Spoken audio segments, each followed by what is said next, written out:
జయ జగన్నాథ్.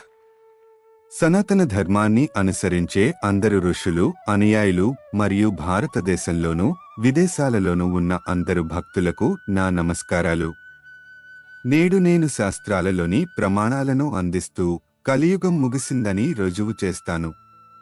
శాస్త్రంలో ఈ విధంగా వ్రాసి ఉంది.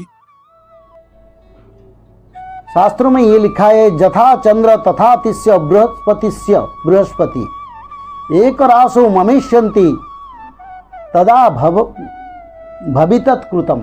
దీని అర్థం ఏమిటంటే, చంద్రుడు, సూర్యుడు మరియు గురుడు పుష్య నక్షత్రంలో సంయోగంలో ఉన్నప్పుడు సత్యయుగం ప్రారంభమవుతుంది అని అర్థం. ఇది భాగవత మహాపురాణంలో కూడా వ్రాసి ఉంది. ఈ ఖగోళ సంయోగం 1943 ఆగస్టు 01న ఆదివారం రోజున గమనించారు. ఆ సంవత్సరంలో అష్టగ్రహ కూట అనే 8 గ్రహాల సంయోగం సూర్యుడు, చంద్రుడు, భూమి, బుధుడు, శుక్రుడు, అంగారకుడు, గురుడు, శని కూడా గమనించారు.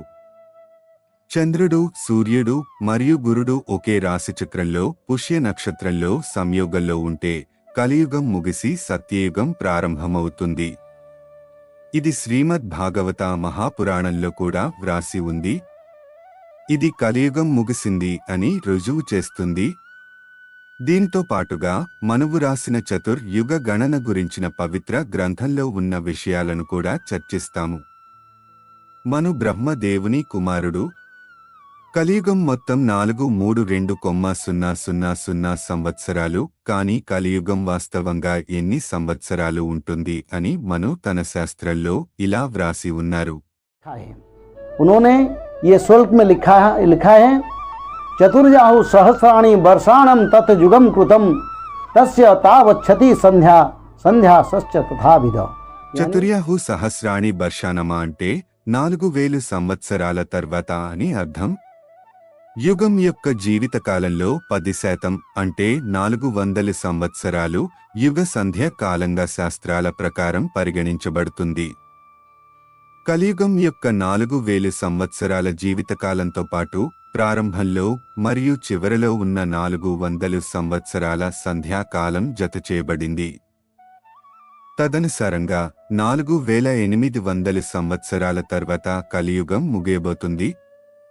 ఒడిశా యొక్క జగన్నాథ క్యాలెండర్ ప్రకారం ప్రస్తుతం 5121 సంవత్సరాల కలియుగం పూర్తయింది. మరియు ఉత్తర భారత మరియు దక్షిణ భారత క్యాలెండర్ల ప్రకారం ప్రస్తుతం 5119 సంవత్సరాల కలియుగం పూర్తయింది. కాబట్టి 4800 సంవత్సరాల తర్వాత కలియుగం ముగిసి సత్యయుగం ప్రవేశించింది. ఇలాంటి శాస్త్ర సమాచారం మరియు జ్యోతిష లెక్కల ఆధారంగా మేము కలియుగం ఇప్పటికే ముగిసిందని చెప్పుతున్నాము. మహావిష్ణువు యొక్క 10వ అవతారమైన కల్కి దేవుడు ఒడిశా యొక్క పవిత్ర సంబల్ గ్రామంలో జన్మించారు. మరియు కల్కి దేవుడు ధర్మాన్ని పునరుద్ధరించే ప్రక్రియను ఆరంభించారు. ఈరోజు మనం కోవిడ్ మహమ్మారి యొక్క తీవ్రతను చూస్తున్నాము. రాబోయే కాలంలో ప్రపంచం ఇలాంటి 7 రకాల మహమ్మారులను ఎదుర్కొననుంది. అలాగే తరచుగా భూకంపాలు, వరదలు మరియు ఉల్కాపాతాలు భూమిపై కనిపిస్తాయి. త్వరలోనే మానవజాతి మరిన్ని భీకరమైన విధ్వంసాలు, మత ఘర్షణలు మరియు తీవ్రమైన సహజ విపత్తులను ఎదుర్కొననుంది. కాబట్టి ప్రపంచంలోని సనాతన ధర్మ భక్తులు అందరూ కల్కి దేవుని యొక్క శరణాగతి పొందాలి అని మేము చెప్తున్నాము. భక్తులు అందరూ ధర్మాన్ని పునరుద్ధరించడంలో తమ వంతుగా సహకరించాలి.